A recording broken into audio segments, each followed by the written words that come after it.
அந்த பள்ளி கல்வித்துறை அமைச்சிருக்காரா ராஜ்மோகன், அவர் பாருங்கள், கயிறு கட்டிட்டு வராத, அதை கட்டிட்டு வராத, துண்ணூறு வைக்காதீங்க, பொட்டு வைக்காதீங்க. ஏங்க, கல்விக்கு தானேங்க அமைச்சர், எதுக்குங்க இந்து மதத்துக்கு எதுக்குங்க இவர் அமைச்சரா?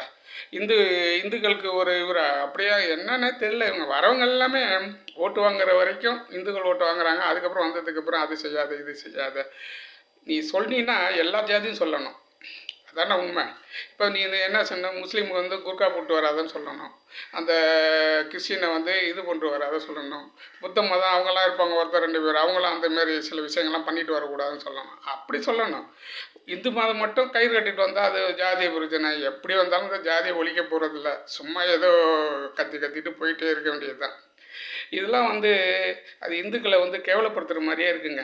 ஒவ்வொரு அரசாங்கமும், இது புது அரசாங்கம்னு பார்த்தா இவங்களும் அதே இந்த பழைய ஏற்கனவே சொன்னவரெல்லாம் என்ன ஆனார், தோற்று போயிட்டார் இந்த வாட்டி. அந்த கதி ஆகிடுவீங்க அதுக்கு பின்னாடி.